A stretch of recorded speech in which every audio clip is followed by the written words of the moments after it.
Good morning, everyone, and welcome to today's information session. Before we start, a reminder, this workshop is being live streamed. However, while this workshop is open to the public, it is for staff to provide guidance to elected members and is not a forum for debate or decisions. It is also not a forum for the public to provide input into decisions or bring other matters to the attention of council. If a member of the public does want to provide input, please talk to staff and they can help you have your say. Okay, we've had, no, we're pretty well right. I think, have we got some on Zoom? No, not yet. Okay, thank you. So we have here, welcome Bruce to talk to us about the implementation of the Greater Christchurch Partnership Joint Housing Action Plan Action 7. Good morning, Bruce. Thank you. So Action 7 relates to expanding the operations of Otautahi Community Housing Trust, particularly into the Selwyn and Waimak area. So what we want to discuss today is make sure that you as councillors are aware of what we've been doing to implement that action, that you're aware of the preferred way forward, that you understand what the consequential impacts might be, and then you let us know, because we'll be following up with this with a formal report, any matters that you want to have further information so we can make sure we address that in that follow-up report. So the real background is there is interest from Selwyn and Waimak area district councils in having the OCHT operating in the area, developing and operating community housing. We also know there are other councils within the South Island who are interested in getting advice, not necessarily having operations or development occurring in the area, but at least getting advice from OCHT on their model because it's been a quite successful model to date. And in terms of that advisory function, we are interested in that because it does provide an additional potential revenue stream for OCHT. And also allows for retention of skills and experience, particularly in the development area, while there is some uncertainty about future government policy and the development pipeline that they have. So the Greater Christchurch Partnership Joint Housing Action Plan included that action to investigate the expansion of the model. We've looked into this quite closely, identified 5 different options, but we'll be recommending that we move forward with a private bill that amends the trust purpose. So the 5 options that we've looked at included taking the matter to the High Court, which is quite an expensive and time-consuming option and may not achieve success. We could ask a member of Parliament to submit a private member's bill. And the private member's bill is different from a private bill. That's a process where the bill is drawn out of effectively out of a hat, and so there's a degree of luck in there. We have looked at workarounds, setting up sister trusts that can operate in the area. Again, that's quite expensive. They'll need to have duplicate rules, duplicate governors, and different reporting arrangements. So it adds a lot of cost. And then with advice from the Minister's office, following a letter from the Mayor to the Minister, we've identified 2 other ones, a local bill or a private bill. And they're essentially variations on the same theme, where a bill is put up, it gets sponsored by a Member of Parliament, but it's not a matter of luck. It's a matter of negotiation through the clerk's office that it gets through. The local bill is where it relates specifically to a matter of interest to a council, and you need all councils affected to agree. A private bill is a matter that is more of interest to a private organisation or individual, and you don't need that degree of councillor or councils agreeing to it. So we're recommending the private bill, and the change that we're really asking for is to take away the restriction that's in the purpose of the current trust deed, which allows OCHT to only operate in Christchurch and Banks Peninsula. If we were to do this, we could introduce this year and we'd have expected time frame of 6 to 12 months.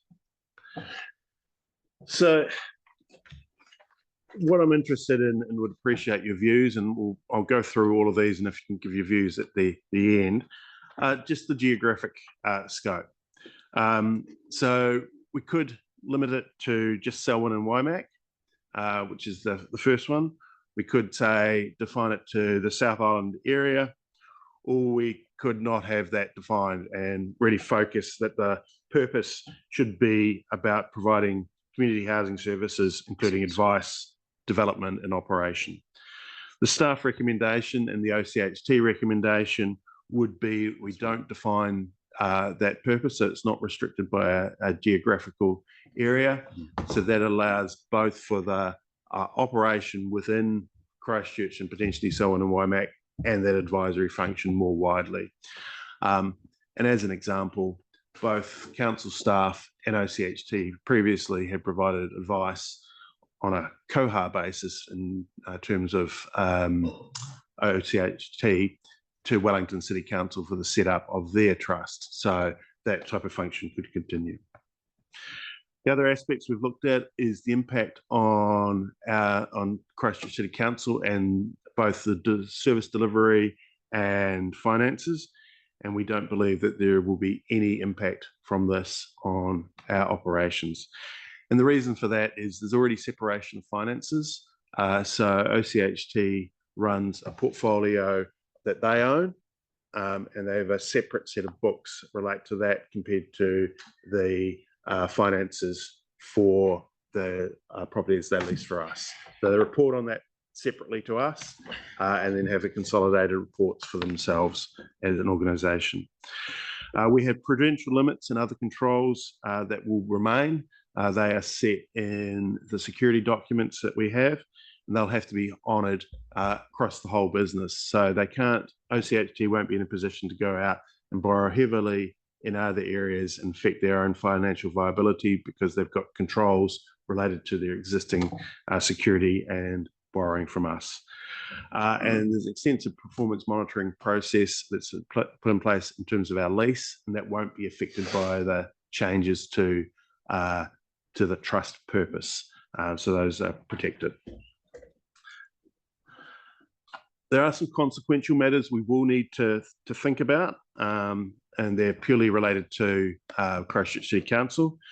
The first of those is about the governance appointments. So at the moment, the board consists of 3 council-appointed trustees, and then there are 4 to 6 independent trustees that have an empathy with the people of Christchurch for whom the trust would provide social or affordable housing. So straight away, we'd need to change that so that it's not restricted to just the empathy for the people of Christchurch, and that would be a matter that can either be done through the bill or through normal changes to the trustee. What council might need to consider, and it's probably a matter for the appointments committee, is what should we do about our own appointees, whether that one you wish to expand that to include councillors from outside the Christchurch City Council area.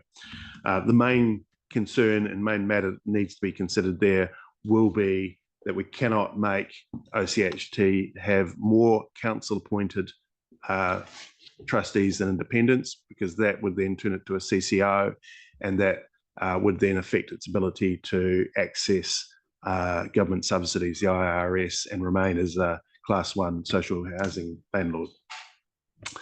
The other matter that OCHT would like us to include, but we will be saying no to, is a mechanism whereby the council assets, the $45 million of land and buildings that we've transferred to them, whether the bill could allow for those to be returned to council directly, which they can't be at the moment because of the charitable status.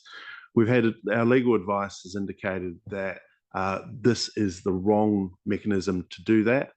We should explore that through other mechanisms, and the lawyers providing advice in the private bill have actually provided us with a way forward for consideration, which we can handle separately, and we'll bring back to council for discussion.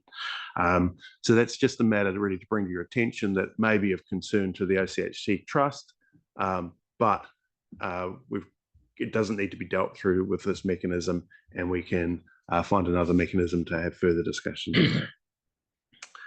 So our next steps will be to do a formal report to council to confirm that you're comfortable with this direction, and that will be coming with timeframes in September.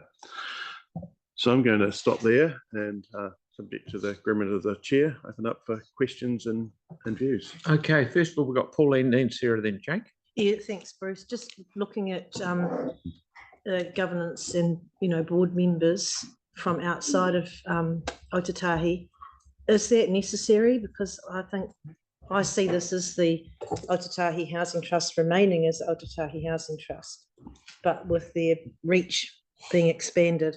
So what's wrong with keeping the board structure as it is? Yep, there is no need to change. It's purely a matter of how you think that relationship might be, particularly if the trust is starting to operate, especially in Selwyn and Waimak.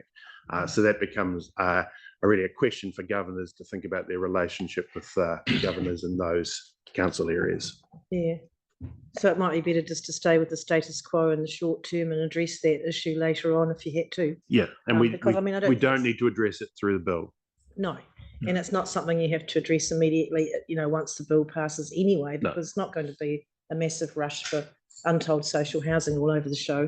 It's going to be a walk gently. Exactly. Yeah. Yep. But Bruce, we've got one trustee that goes out with rotation early next year, I believe. One council appointee, yes. So, former councillor Buck. Yeah, that's right. So we could get a new trustee from, say, Waimak then, rather than have a big rush now, maybe. So the opportunity's there. That will be a matter really for our appointments committee. That's for them. Yeah. Okay. No, that's fine. Well, no, it's a CCC appointment, so that fits under council's it's one of our appointees to council organisations policy, and the council appointment committee makes that decision. But bearing in mind that Or still recommendation. the majority of the trust work is in Christchurch. Yeah, but we aren't, correct me wrong, I'll say mine a little bit. I think it's very good because we've all been, and even when Yanni and I were on it, always been trying to expand just outside our boundary, so to speak, but the trust deed was so tight that we weren't allowed to step over the boundary, really. So this is good. Hang on, Yanni, I'll put your name down. But the OCHT model is extremely good, and even the minister is saying how good it is and how well we perform. So we're exemplar for the whole country, really, I see it. So it just gives us the ability to spread our wings over our neighbours and share the love with them. So I think this is really good that this is going forward. Sarah, please. Thanks so much. Agree that we need to be going beyond our geographic boundaries. But what I was hearing you saying, I think, is that the recommendation would be to not limit it geographically, but to broaden it up. And I have some concerns in that space, and I'm just wondering if that would mean that over time, like with some of our other organisations, the focus ends up going on areas that might have a technically higher need and off Aotearoa Christchurch. And so we would maybe lose the focus on increasing the community housing stock here at the expense of additional housing in areas elsewhere around the country. So my preference would be that we keep the geographic area for building new community homes to the neighbouring districts as well as us, but open it so that we are able to do that advice and guidance and those kind of things for the broader sector, if that makes sense. Is that possible? Yep, we'll certainly explore that. Yes. Yeah. I just do think that we should assess that risk of spreading too far and then the focus not being on here. We know that Kaingaora, for example, sees there's not as much need here as other places, so it's focusing elsewhere. And if OCHT was operating under a similar kind of mandate, go where the most need is, we might miss out. Yeah, So that's very valid concern. We can provide advice on that. Just to, so it's Ministry of Housing and Urban Development rather than Kaingaora in terms of that, and probably gives a chance to provide some of the latest that we're hearing from Wellington. So they are really focused on regional areas, particularly regional areas in the North Island, but they are trying to find, they recognise there's still demand, particularly from Auckland and Christchurch, and they're looking into those areas more closely to see if there's other mechanisms there. So it's still on the government's radar, provision of additional social housing in Christchurch. Cool, thanks. Can I just add to that, Phil, that don't forget that, or remember that OCHT and the council, we are partners, and we have land, and the trust has an ability to. So I would envisage that the focus is still going to be really largely on Otatahi, but with the ability to stretch out. I don't know if it's a real threat, but it is worth exploring. But if other councils and I don't know, wherever in the North Island say, well, we've got a bit of land, will you come and do some building for us? I just think there's a risk that we get spread too thinly. No, I couldn't agree with you more, because we do very well because we're a tight, close-knit unit. If we start thinking we're going to take over the South Island, we see it spread so thin, you end up with issues. So stick to what we do best. Okay, Jake, please. Yeah, kind of similar to what Sarah was saying. When I initially first heard of this proposal, I thought, that would clearly be a terrible idea, because we would be splitting and not focusing on what we're here to do, which is look after people of Christchurch. But can you explain a little bit about how those HUD contracts work? Because where I am now is more in the space that actually there's capacity to develop that the Housing Trust simply would be sitting on their hands, if not, but to expand into Waimak and Selwyn. And so you said HUD contracts? Yeah. So the contracts you're talking about there are the capacity contracts, which allow for building of new social housing. They're generally 25-year contracts that the provider has to make the housing available for 25 years for that purpose. They ensure that the tenants pay an income-related rent. So an income-related rent is generally 25% of a tenant's income. There's a subsidy that tops it up to 100% of the market rent that goes to the provider, and plus a supplement over the top to assist. And those contracts effectively mean that properties are paid off in that time, and there's a small surplus, and all their operating costs, interest costs, etc., are covered in that period. I think what I was asking is it true that we take every opportunity to build, to grab a HUD contract and build a house whenever they're offered in Christchurch? If we can, absolutely. But there are opportunities to do more with outside. And that means sometimes we need to pivot slightly. So at the moment, we know that there is a really large demand for one-bedroom units. The government's priorities at the moment are getting families out of motels. So we're looking at making sure we're building some family units so we can provide that opportunity and help achieve those objectives. Okay, Tim, please. Yeah, just I have real concerns about this, and the OCHT model is excellent. There's no question. You could argue that it's probably the best that's ever been in New Zealand. But to date, who's paying for the costs? You mentioned before about lawyers looking at the options, etc. Who's paying for that? To date, council has met those costs for the options, a relatively small amount. But if you look at this room, we've got all the staff, etc. So an hourly rate. The ratepayers of Christchurch are paying for this. So I'm just wondering, why can't we do what EY and KPMG and all those guys do and clip the ticket with government contracts, etc.? Why don't we do that with Selwyn and Waimak? We're not after profit. We're after social value, but why do we need to expand something that doesn't need expanding? Yeah. So I suppose, can I answer that in two ways? First of all, why we're taking the lead.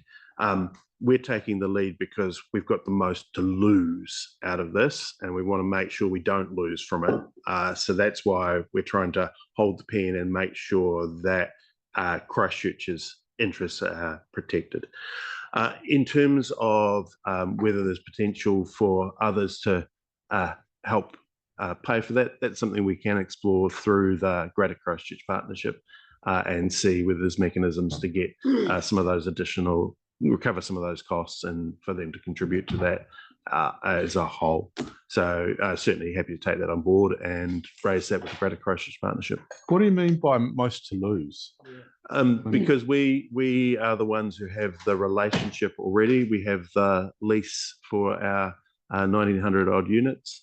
So we want to make sure that any changes don't affect what we're already doing and deliver from it. But we're kind of most to lose. We're actually creating the risk ourselves, aren't we? We're managing the risk. But if we concentrated on Christchurch, which remember the ratepayers of Christchurch have paid for everything as to date. So this is and it was totally centric focus on Christchurch and Banks Peninsula. The models of success, there's no question about that. Waimak and Selwyn, and you could look at everywhere else, unable to or haven't invested in their social housing to date, which is their choice. So I guess my concern is, A, we lose focus in Christchurch, because there must be a loss of focus at somewhere, because we're going to have to focus in other areas. But the ratepayers of Christchurch have paid for everything to date. I'm just wondering why we can't use our staff's knowledge and OCHT's success to advise and as consultants to Waimak and Selwyn, rather than actually risking our own assets, which the ratepayers of Christchurch should pay for. Yeah. So we can certainly present that as an option through the main report when it comes through, that, we just do that on a consultancy basis, but don't look to change the trust deed. So that's an option. Yep. But I would just say that we don't believe there is any risk to our assets through this. That's not really, it's, and I mean, if you're looking at a local bill or a private bill, both the MPs for Selwyn and Waimak would jump at this with a bloody heartbeat. Let's be honest, So that's I don't think that's going to be an issue. Yeah. Just throw my old OCHT 5 Bobsworth in. One of the things I used to hear when I was around there, that before OCHT was born, we, council, when we were running it, we weren't doing a particularly good job. We weren't making money. Things weren't flash. So when we operated it, we weren't eligible for government subsidies. Correct. When OCHT took it over, they were eligible for government subsidies. So there was a significant additional amount of revenue that came in, which then allowed us to start to catch up on things like deferred maintenance and so on. Don't have that percentage off the top of my head, but it's quite a significant percentage increase. And very roughly, OCH2 they own and owe us money on half of them. Numbers not half, and council still owns half, which OCHT manages and gives a return to council for that it never had before. Yeah. So the original split was around 50 million. We capitalised them, which is a mixture of land, buildings, and a little bit of cash. We retained about 300 million worth of value, and that broadly works out to around 500 units went to them, and we kept 1,900 units. And the other thing that I used to hear at OCHT, that out in, say, Selwyn or Waimak, and I don't believe that we should be hanging on to it ourselves, sorry, Tim, and they start up another raft of trustees and God knows what, or when our system works particularly well. One of the things, a little bit in Waimak and a little bit in Selwyn, they've got the land, but they haven't got anywhere near as many social houses, and social housing tenants come back into Christchurch sometimes and I shouldn't say use ours, but they come here because they haven't got enough out there. So if we can help them build and use their land out there with HUD money and get more done, it takes the pressure off us with things coming back. So, with all due respect, the discussion isn't about how well OCHT works, because that's already been established and agreed. But everyone in Selwyn and Waimak come to Christchurch, whether they're working or using our facilities, they obviously don't want to pay for them. So that's already established, and we already know that. What the question is how best we can support social housing being established and growing in Selwyn and Waimea. And I don't believe personally that it should be at the expense of our ratepayers. That's all I'm saying. Yep. Yanni, then Mark, then Mel. Yeah, I'm glad the Mayor mentioned about OCHT. I guess I'm a little bit frustrated because, I mean, this is basically the advice I gave to OCHT 2 years ago. So I don't, and you'll recall at the board meetings, this was the obvious approach 2 years ago. Didn't need legal, I mean, in my view, didn't need a complicated legal thing, but we had extensive legal advice to the trust. I can't understand why this has taken so long to get to this point. I can't comment. You're talking about something that wasn't involved in. Because my simplistic way of looking at it was, right, we've got a trust that isn't working. Let's wind it up, and 30 seconds after it, start a new one. That's a simplistic way of looking at it. Wasn't good. So that's what has to do that. In the meantime, we've signed up to this joint housing action plan. Do we have any sense of? I mean, I'm aware that, like, not this LTP, but the one 3 years ago, the different councils were supposed to make budget provision to deal with social and affordable housing. Have they done that? Are we aware of what the contributions that the other councils have put in place towards social and affordable housing? It's not something I have off the top of my head. I can ask those councils through the JHAP, the Joint Housing Action Plan working group. Yeah, I mean, I just pick up on Tim's point. I think we do need to make sure that we are getting a fair allocation of resources from those councils as part of the urban growth partnership, because it does seem inherently unfair that we pay for the entire cost and then they just come and piggy tail after doing nothing for 6 years. Yeah, right? It is actually. The only other question I had was just one point that Tim made was that this was all paid for by ratepayers. Actually, central government gave a lot of housing contracts to OCHT, which is why they're able to build new ones. So it's not all, there is a lot of central government money that's gone in. I mean, obviously setting it up, we also had some money from the housing accord. Yeah. I think that came from government as well. But I was just interested because with what the government are doing, do we have any sense around what they're doing around housing? Because the other thing that seemed to be really obvious is that OCHT maintenance was a lot more cost effective than both Kāinga Ora and us doing it ourselves. And I wondered if there'd been any discussion with government around looking at what's happening with Kāinga Ora, because my sense is they're removing, you know, if we're going to make changes to the trust deed, is there an ability for us to have an ability for us to actually look at the trust taking on more maintenance across housing? I mean, I don't quite understand how specific the trust deed is in that space. So we're really starting to get outside of the scope of today, but I think that there are some matters, particularly around government policy, that it's worthwhile doing some further work on and getting that through to councillors. Timing of that, we know that out of the Kāinga Ora review, there was indication from the final report, or the final government response. They expected a second stage of response to occur around August. So timing of when we can get you some further information would be once that information has gone to Cabinet and then has been released publicly, because that's going to start to talk about, they have talked about community housing associations, 4 community housing associations coming out of Kāinga Ora. We don't know what that would look like. Would be good to have an understanding of that, because that could align with what you're talking about. Yeah, it seems to me a big risk is City Care, the Spencer Henshaw contract getting less and less and less in value. Yeah, that's right. But this is about spreading our wings, being able to spread our wings. So that sort of stuff will happen as time goes by if we decide to spread our wings. So we've just got to spread the love out into our neighbours. Yeah. Okay. Okay. I guess the only other concern I would have is that in terms of the trust deed, just what happens with the assets and how we deal. I wasn't quite sure why they wanted to give us back the 45 million. So at the moment, the 45 million sits as a loan from council to the trust.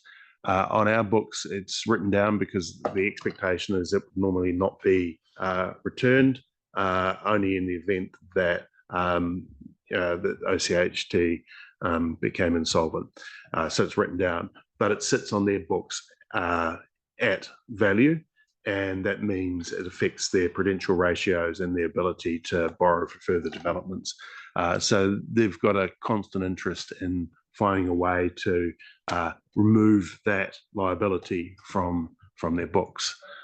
So that's why they're interested in it. We have a less of a focus on that. Okay, thanks, God. Mark, please. Yeah, thank you. Exciting, I think, to be able to consider spreading the wings. I know I tend to agree with Sarah on this, that spreading geographically to our neighbours at first is wise, not trying to run before we can walk, and then acting as an advisor elsewhere, beyond that, I think is wise as well, so we can share the love and share the model. So yeah, nice work. Thank you, Mark. Listening intently. Melanie, please.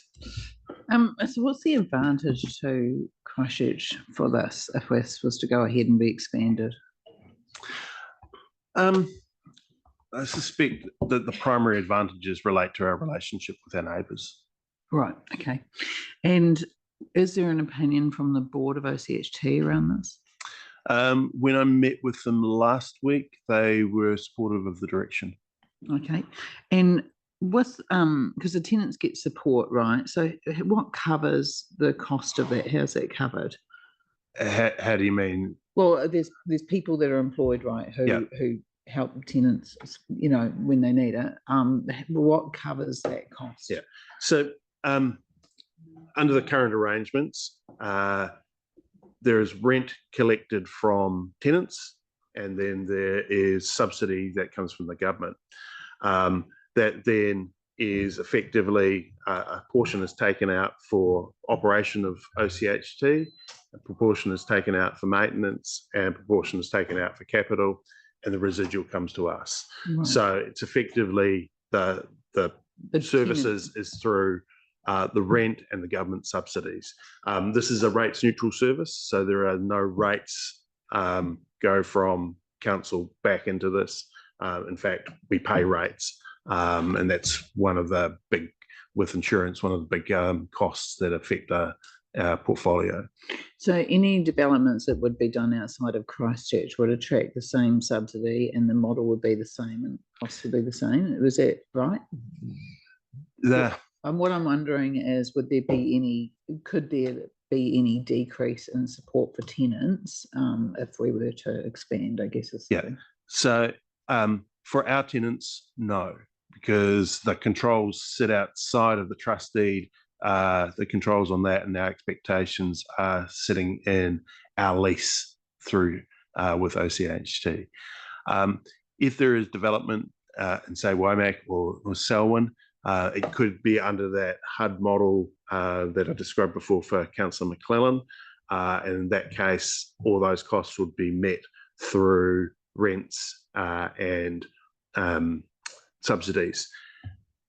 It's possible because those contracts are getting harder to get, that there may be developments that are on a more subsidised rental basis, similar to what we used to do. We would need to be working closely to make sure that there was no impacts on sustainability of OCHT on that if they went down that path. That's a matter that we're going to have to consider for ourselves anyway, because we may wish to do further developments that aren't attracting the government subsidies. So we need to do some more work on that and bring that forward to council for consideration. Okay, so will all that be written up in the report when this comes to us, so that we have? The key parts will be, some of this is looking at really strategic future direction, and we've already signalled, and I'm about to have a discussion with Councillor Cotter about this, with the board of the trust. The final of the original board members resign next year because they have a 9-year limited tenure. So it's probably timely to, when that renewal of the board is complete, that there is a governance to governance discussion to make sure that future strategies are aligned. So I'm starting to have some discussions with Councillor Cotter about arranging that, and that can be some of the work that would fall out of that work to come and talk to you about future strategies. Okay.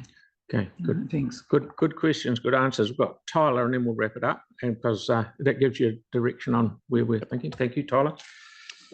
Kia ora, Bruce. I'll make it quick. I'm really supportive of the joint housing action plan because it is joint. There's a lot of political benefits, and actually, most importantly, there's a lot of benefits for people who need the homes, regardless of whether they're in Waimak or so on. So I'm continuing to keep going with this. The only stick I have is hoping that we're able to have BAU within Christchurch. We don't go down on our deliverables in terms of the way that we deliver housing and be able to maintain our homes in lieu of our partners. But that's pretty much me. I'm really supportive of it. Thank you. Good. Okay. Thank you, everybody, for good questions, and thank you, Bruce. Good on you. Okay, so now we have Alan and Shana, who will talk to us about the Gambling and TAB Venues Policy Review 2024.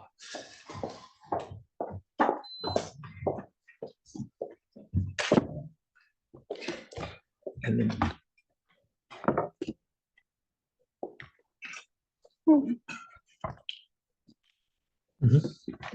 okay, far away. The slides aren't set up on the screen. They're causing me a lot of troubles. Oh, there we go.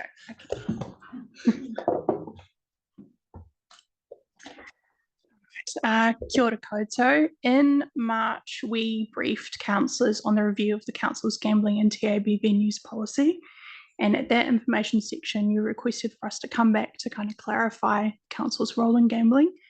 And we also thought it'd be a good idea to run through some policy options with councillors. So today we'll start with an overview of the council's role, share the results of our review before running through policy options to facilitate councillor discussion. So the role of the council in gambling is relatively limited. So for Class 4 gambling, an applicant for a new venue must first get council consent, considering using our gambling venue policy. So we must have a policy where we specify whether and where we new venues can establish, and the policy may also specify restrictions on number of machines and include a relocation policy.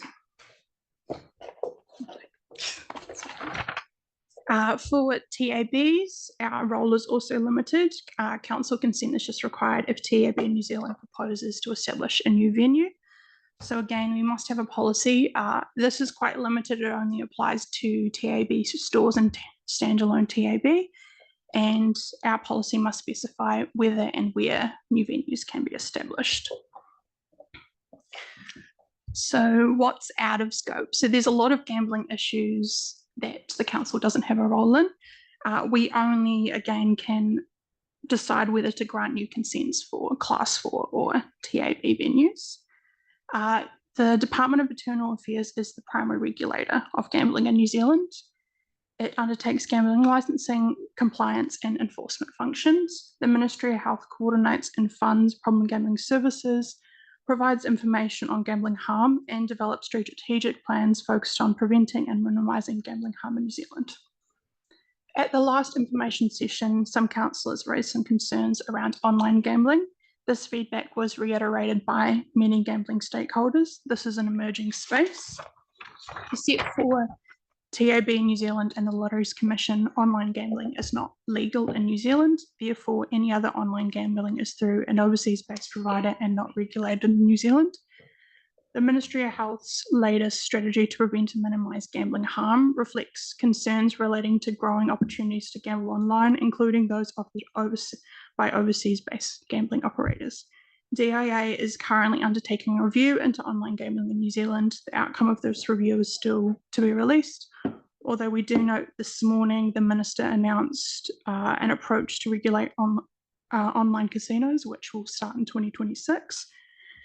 A key point for this is that it is not the role of the council to make land-based gambling more readily available as an alternative to online gambling. The research we have done also indicates the differences in the groups playing pokies at venues versus those online. So then what's in scope? So there's 4 key issues the council needs to consider, which are new Class 4 venues and machines, relocation of existing Class 4 venues, mergers of existing Class 4 clubs, and new TAB venues. So our current policy, we have a combined Class 4 and TAB venues policy, which is common amongst local authorities. Our policy settings have been in place since 2004. Our policy is based on a sinking lid approach for pokie venues, meaning the council will not grant consent for new venues or agree to increase the number of machines at existing venues. The policy allows for clubs with poker machines to merge, and they can have up to 18 machines. We do not have a policy on relocations, and the effect of this is that we cannot allow Class 4 venues to relocate. We allow TAB venues to establish subject to statutory and district plan requirements. While standalone TAB venues are within the scope of this policy, the existence in our district is quite rare. We only have 3. The purpose of the policy is to control the growth of gambling, prevent and minimise gambling harm, and facilitate community involvement in decisions about the provision of gambling. So earlier in the year, following meeting with councillors, we engaged with stakeholders on our current policy. So this was with corporate societies who have venue licenses in our district and problem gambling health providers. Corporate societies generally oppose the current policy as they preferred a cap with a relocation provision. The specifics around the kind of relocation provisions varied. They also noted the inconsistency between our TAB and pokey approaches. So as I said, sinking lid for pokies and having limited, not many restrictions on TABs. Problem gambling organisations generally supported the current policy, but suggested some ways to strengthen the policy. So these included being explicit in the policy on not allowing relocations, not allowing mergers, and having sinking lids on TABs. And I'll hand over to Alan. So in terms of the findings of the review, machine and venue numbers are continuing to decline in Christchurch. In March of 2004, when the policy was first adopted, we had 2,158 machines and 164 venues. And as at March of this year, we have 1,240 machines and 76 venues. So a reduction of over 900 machines in the last 20 years. And just to note, there have been some fluctuation in venue and machine numbers over the years. This is not council granting consent. So this is 2 things. Venues don't always operate the maximum number of machines their license permits. And then sometimes venues can apply to have their license put on hold by the DIA if they are undergoing refurbishments or for whatever reason the business is not operating for a period of time. And that is at the sole discretion of the DIA. So this graph shows the expenditure by quarter for Christchurch. Expenditure is also referred to as gaming machine profit and refers to the money put into machines versus less money paid out in prizes. So it's money lost by gamblers. There have been seasonal fluctuations and then the COVID dip of 2020, but expenditure remains relatively stable and is proportionately aligned with national trends. The total expenditure in Christchurch in 2023 was $93.4 million. There is also an element of inflation at play, particularly in the last couple of years. But even when these figures are adjusted for CPI, there does not appear to be a clear link between the number of machines and expenditure in Christchurch. So in terms of how Christchurch compares to other major New Zealand cities and to national averages, the graph on the left shows gaming machines on a per capita basis. Christchurch has 3.1 gaming machines per 1,000 residents. This is higher than the national average of 2.7 and higher than any major New Zealand city. The graph on the right shows Class 4 expenditure on a per capita basis. In 2023, Class 4 gambling expenditure per capita in Christchurch was $234, which was the second highest of all the major cities behind Tauranga and higher than the national average of $199. So this graph shows the distribution of venues by socioeconomic deprivation. In March of 2015, we had 90 Class 4 gambling venues.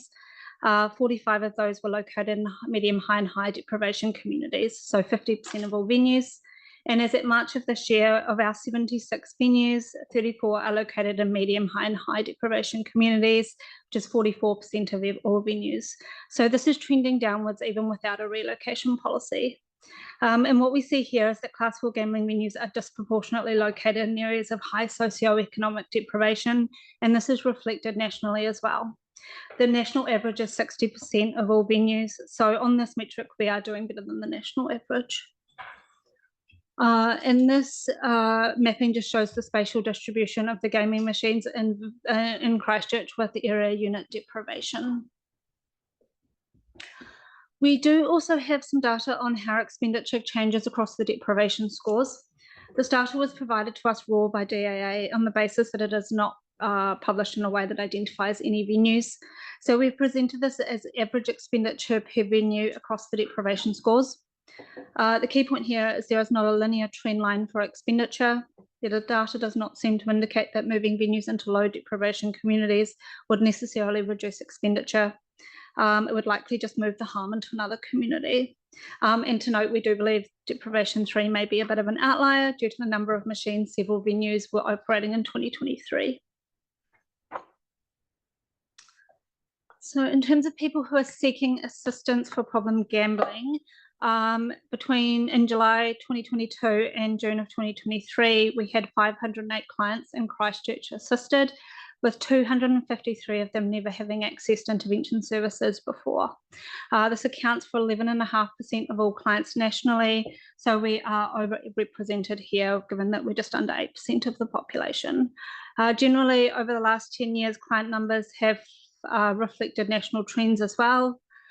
Despite some annual variability, overall problem gambling intervention service client numbers in Christchurch are gradually declining.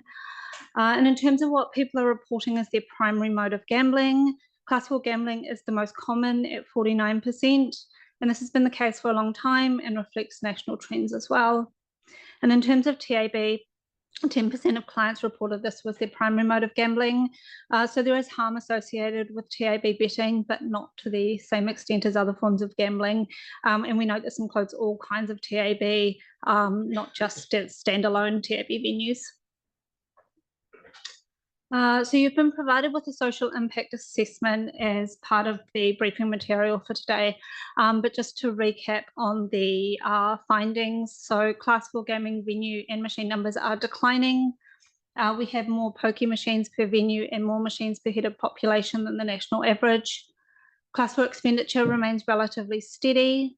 Location of venues does not seem to be indicative of expenditure, and we have higher per capita rates of people seeking assistance for problem gambling compared to the national average.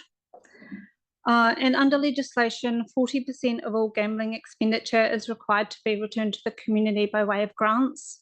In 2023, a little over 29 million was returned to the Christchurch community, and a big recipient of this funding is sports groups at $16.7 million. But in 2023, expenditure in Christchurch was 93.4 million, and 40% of this is 37.4 million. So there is some loss of funding to other regions. Some of this is likely to be national groups, of which the Christchurch community could see some benefit. So we just note the data does have some limitations, particularly in acknowledging where benefit may be received. And a report commissioned by the DAA highlighted this evidence strongly suggests that class 4 gambling grant funding amplifies disadvantage by transferring wealth from more deprived communities to less deprived communities. So in terms of policy options, just a reminder, our current policy settings are a sinking lid on class 4 gambling venues and machines. We do not have a policy on relocations. We allow clubs to merge and we restrict the machine numbers at the merged venue, and we allow TAB venues to establish.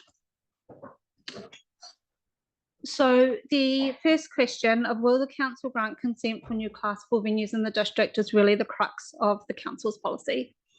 We currently have a sinking lid, so we're at option A, and this is the strictest policy setting available to us. The purpose of this is that as a venue closes, it is not replaced, which reduces opportunities to gamble and may reduce harm from problem gambling. And if you are looking to soften the policy settings, option B is a cap. So you could set a cap on venue and machine numbers. And if there was room within the cap, new venues could establish. If the cap was set, you could set the cap a little bit lower than current numbers, in which case there would be effectively a sinking lid until that point is reached. and then a little bit higher would potentially increase gambling availability. And then another option is a permissive policy, which is option C. So the only restrictions would be those imposed by the Act. This would likely see an increase in gambling availability, and it is not recommended. So the rationale for the current policy is that Christchurch has more gambling machines per capita than any major New Zealand city, and the primary intent of the policy is to reduce accessibility in order to minimise harm. Machine numbers are declining, although this is happening slowly, so the policy is doing what it is supposed to do. We have limited literature in this space, but what we do have indicates that a sinking lid is the best option to limit gambling expenditure, and then the second best option would be a cap. So the second question for the council to consider is whether existing venues could relocate and take their machines with them. We currently do not have a policy on venue relocation, so we're currently at option B. The effect of this is that we cannot grant consent for venues to relocate. Advice in the past had been that there was still an avenue for venues to relocate via the DAA, although this is no longer available.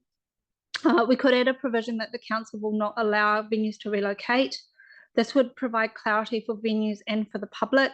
However, it would be largely symbolic. The effect of the current policy is that no relocations are allowed. And then an alternative would be allowing venues to relocate, so moving to option C. This could potentially help to address the higher risk of gambling-related harm in high socioeconomic areas, deprivation areas, sorry. But venue numbers are declining in these areas anyway. We have no way to force venues to relocate. This would just provide an avenue for venues to do so. It would likely work against the intent of the sinking lid. A venue that otherwise could have closed could remain open. And this again could just shift the problem into another community. If the council wanted to consider this further, we would recommend restrictions around the location of relocated venues. So a more minor issue the council can consider is whether Class 4 clubs can merge, and if so, how many machines they can have. The legislation currently allows up to 30 with ministerial approval. Currently, we allow club mergers and they can have 18 machines, so we're at option C.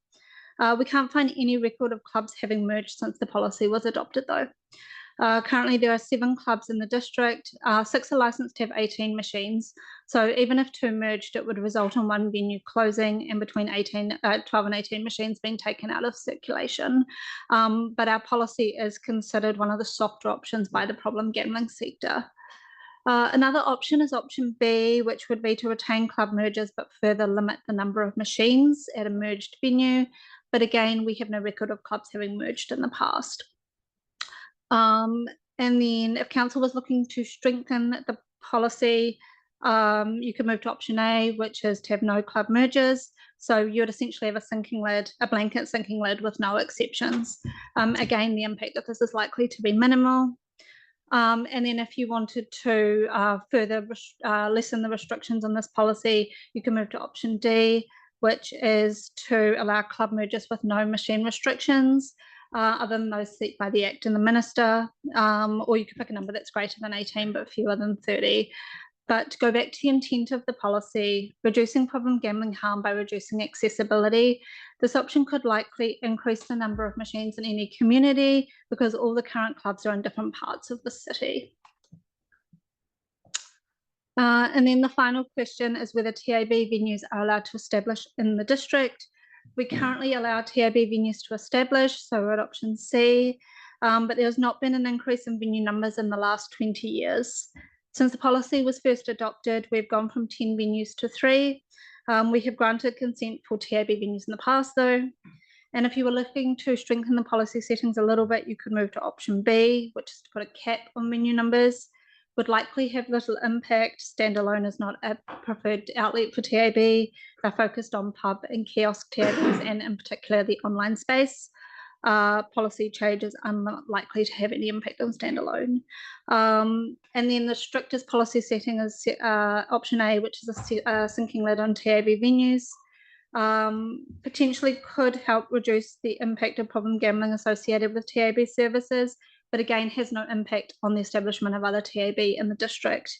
It would, however, bring the TAB policy into line with Class 4 venues if you kept the sinking lid.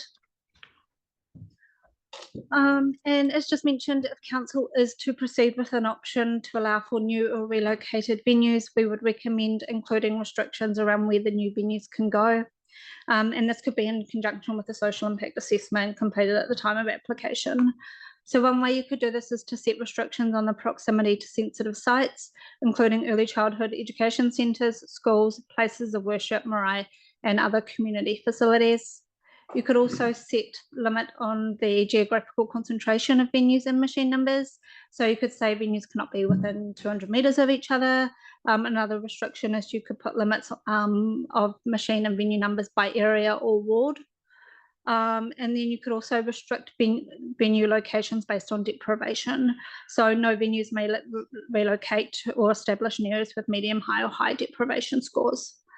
There are significant associations between distance to the nearest gambling venue and gambling behaviour.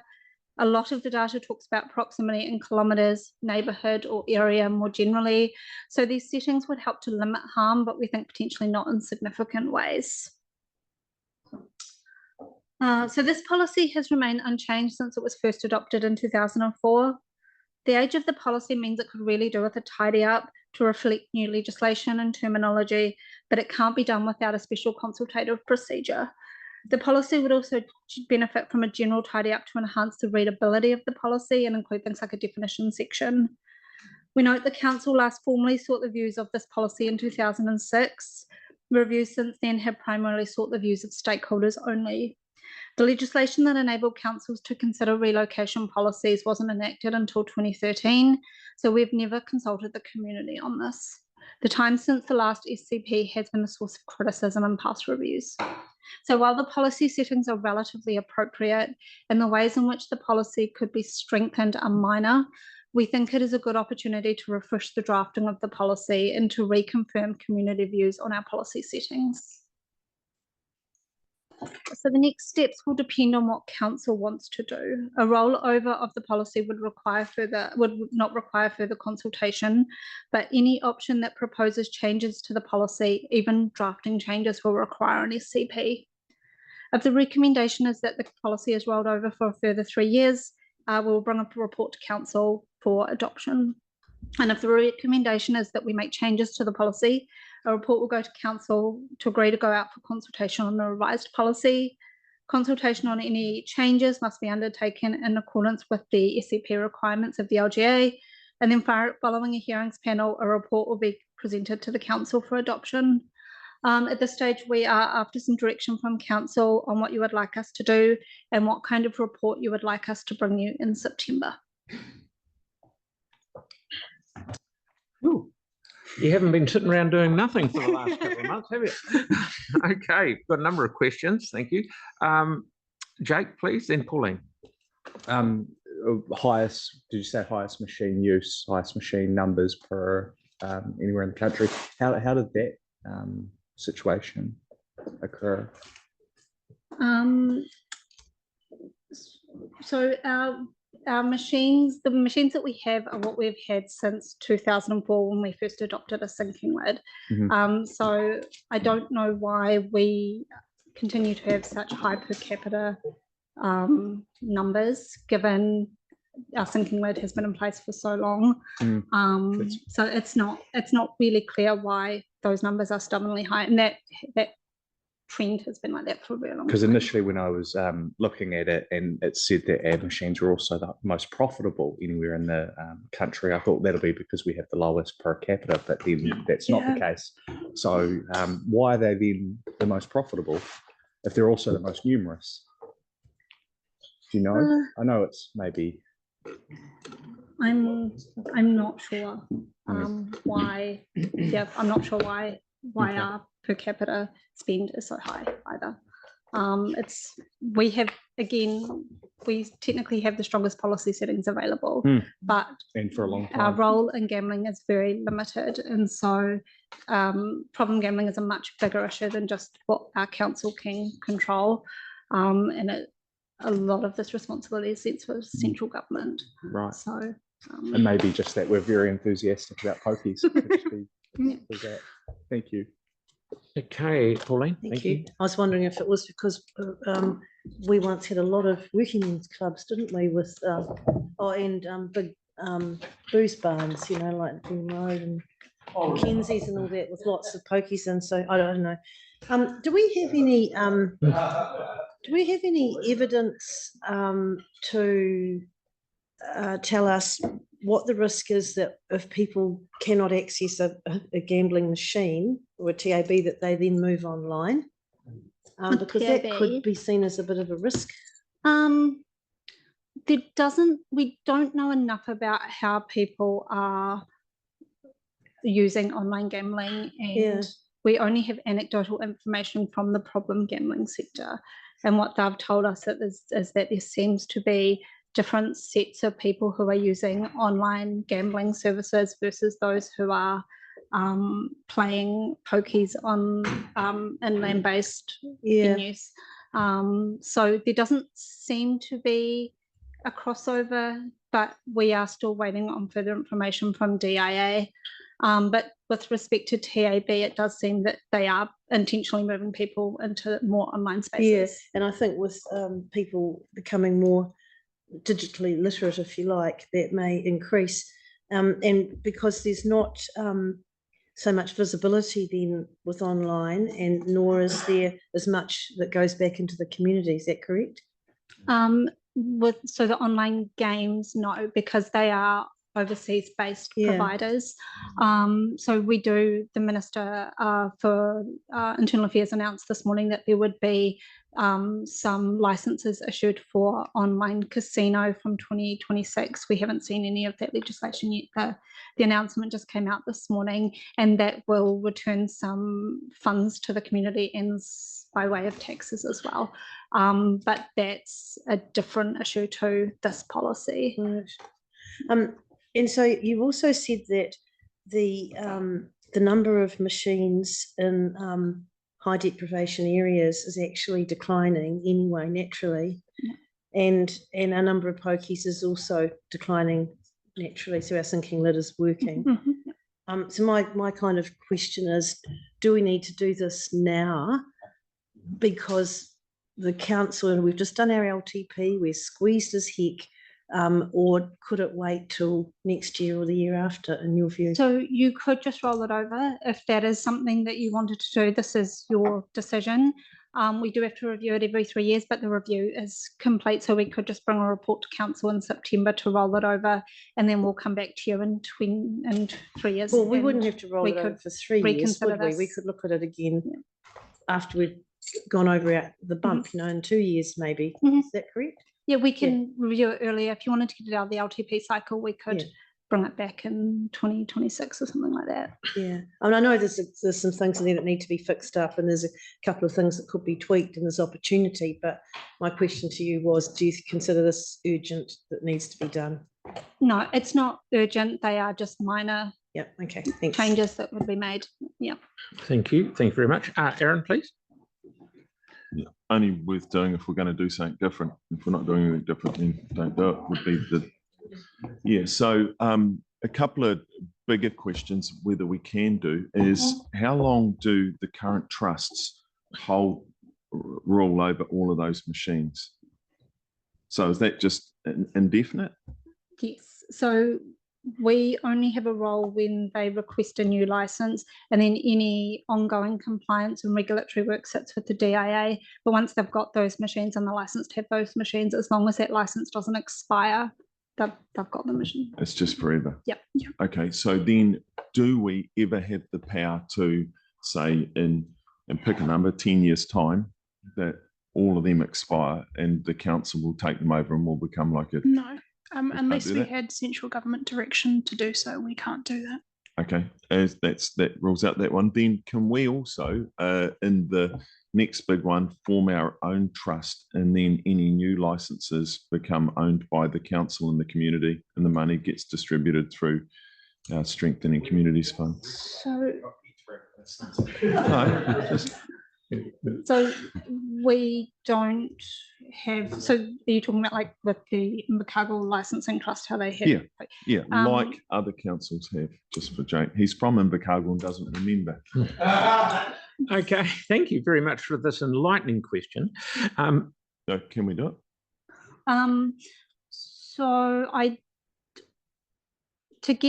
to have a license to have venues, and machines, you would need to have a non-sinking lid to then create that kind of entity. I don't think that would be within the scope of this policy. That would be a completely different question for council to consider. So we can or can't. That would be a question for legal. Sorry, I don't know. Can we find that out? Because we've got some sitters of venues. Like I think the departure lounge at the airport would be a great one. Over at where the wharf is for all the cruise ships, for the third of the people on the cruise ship that don't get off, if they can walk straight down to the wharf and engage in some light entertainment, where all the money comes back to the economy, our economy, and then our new stadium would be a sitter for a lounge. Yes. Tyler, please. Kia ora. Thanks for doing all this. This is amazing work.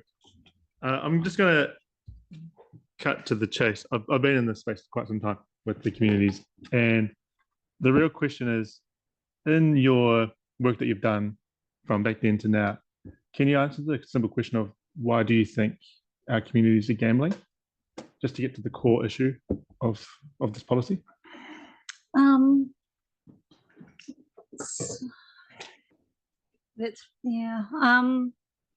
why problem gambling rates are so high, I'm not sure.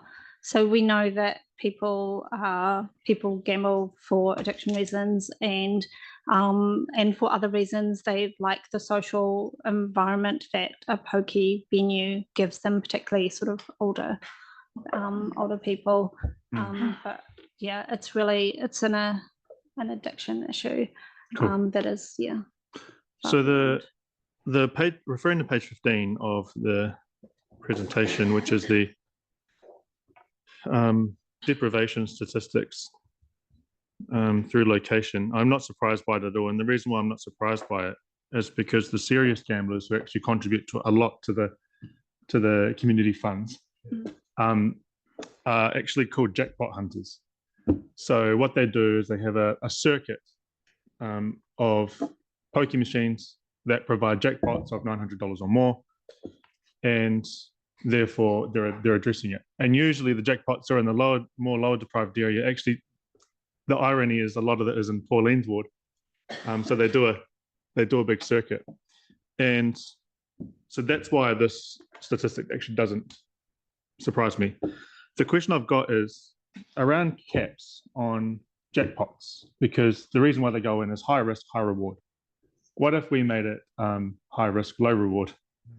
And I'm under the understanding that the DIA set the caps. Yeah, for jackpots. That's not us. We don't have any role there. Okay. Yeah. So in my opinion, I think the way to stop them or slow pokie machine users down would be to make the reward less. And I'm wondering if there may be a way we might be able to request the DIA to do that at some point, not now. But I'm in agreement with the rest of the policy too. I think that's fantastic. And this is just some feedback.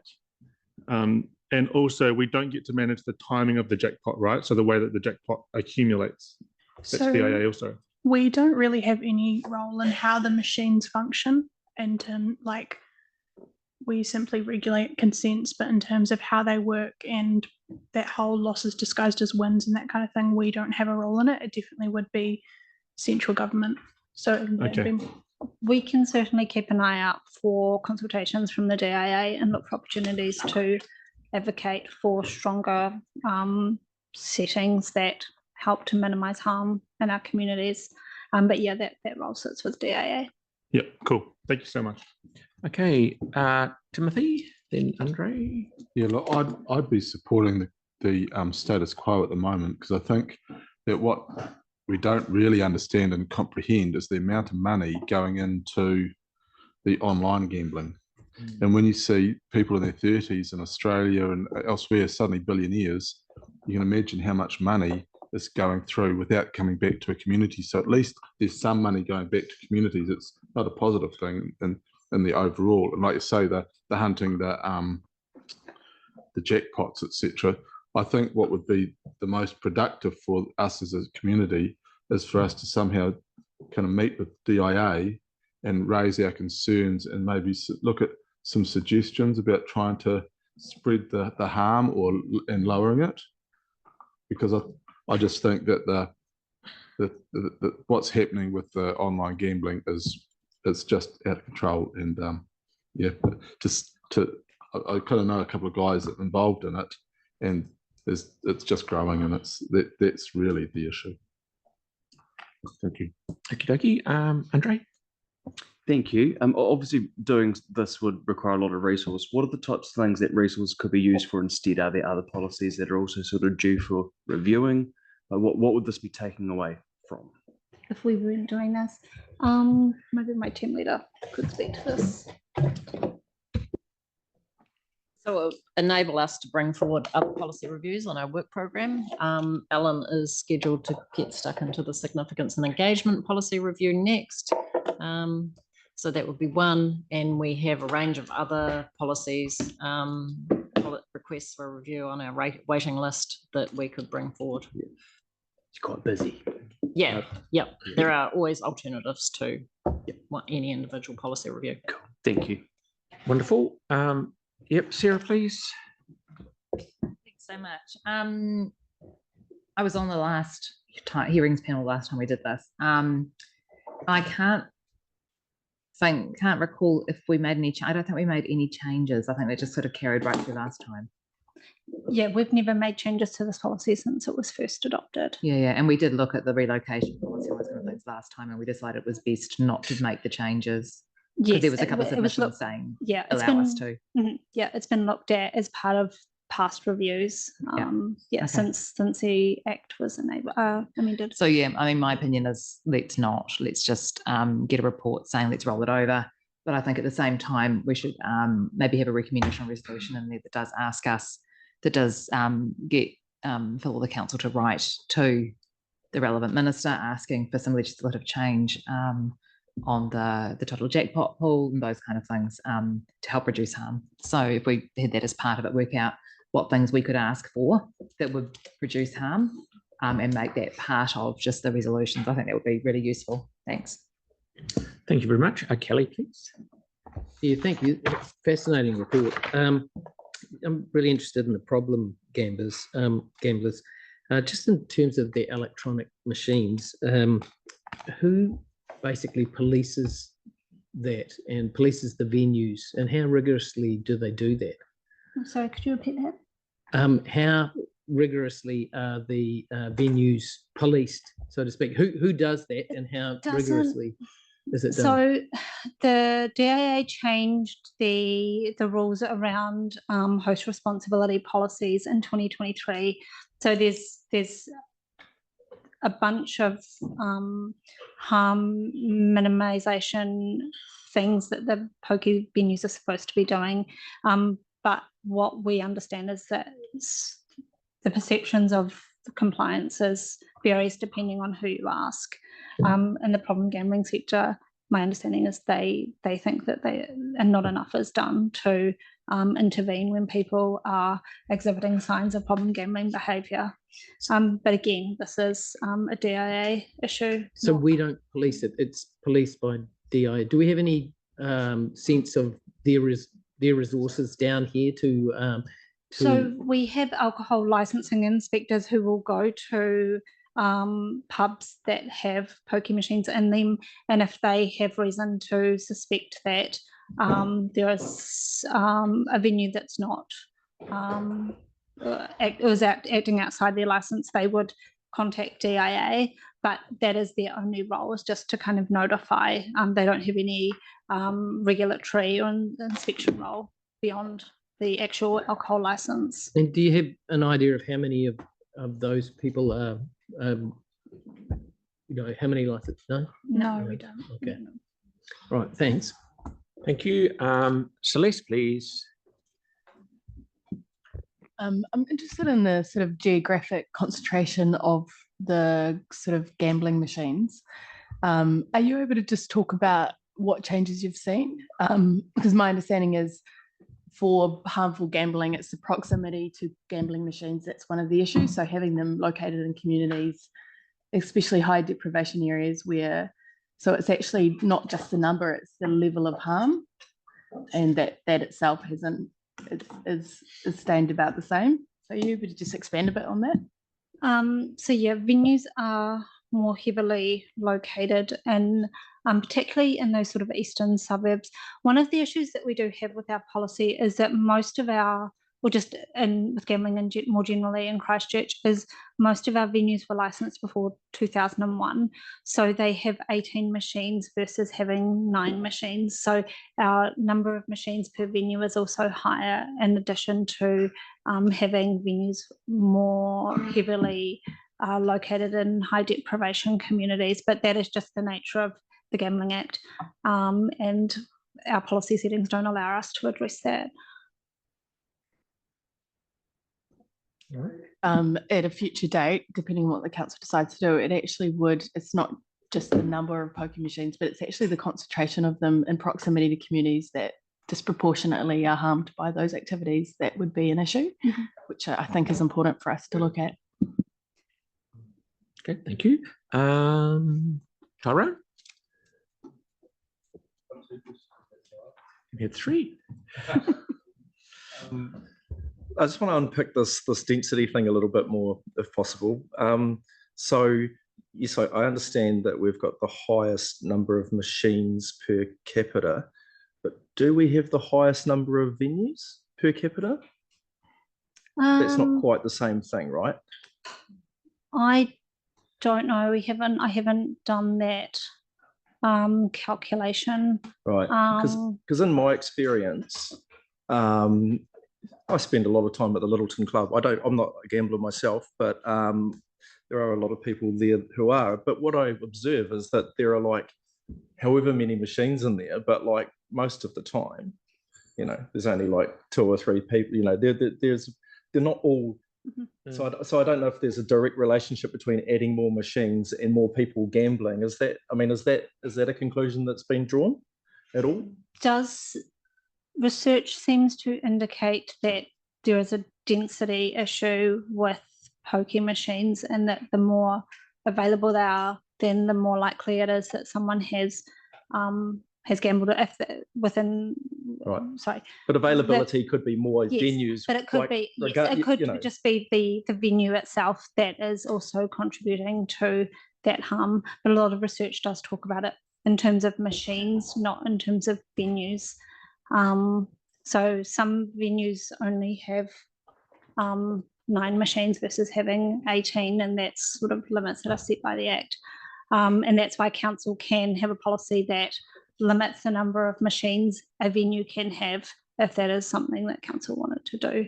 So if we had 100 venues with 1 machine versus 5 venues with 20 machines, which one's going to have the worst outcome?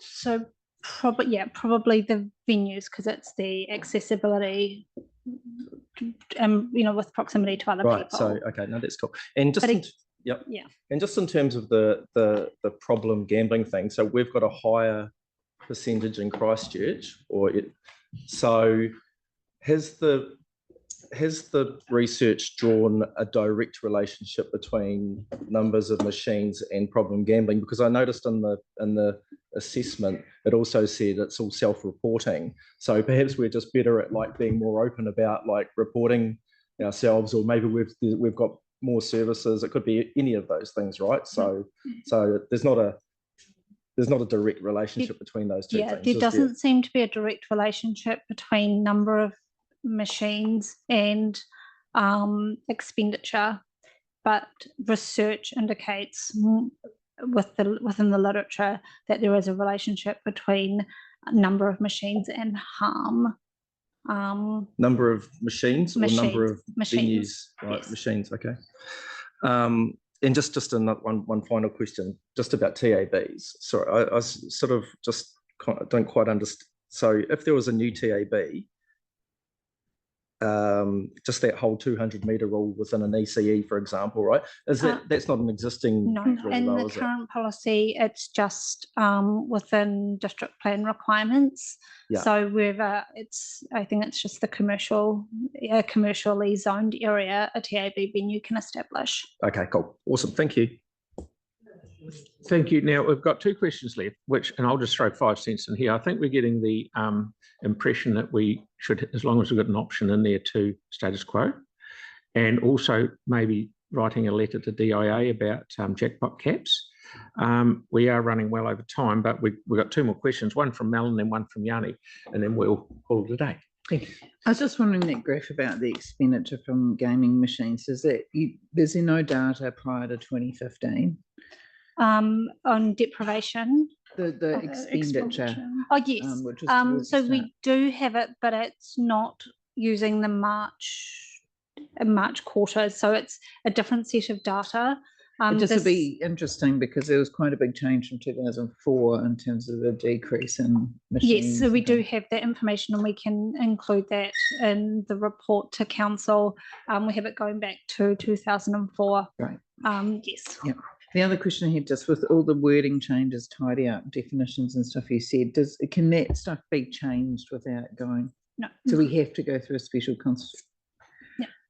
I think having a tidy up rule is good, but anyway, yeah. Okay, and thank you. And lastly, Yanni, please. Yeah, thank you. Thank you for the awesome work that you've done on this. Lots of information. I was quite interested to understand with the gaming venue expenditure by deprivation, if we could get some information on what the trends have been over time as well. So like we've only got the snapshot of 2024, but actually seeing what's happened over time, I think would be quite useful.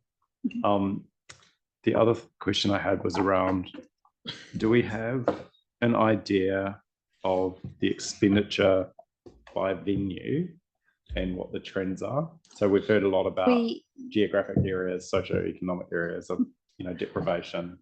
So we do have this data by venue, but only for 2023. I'm not sure when DAA started collecting this data, but we could ask and present that more generally when we report back to council. But the key thing here is that we can't actually talk about any specific venue.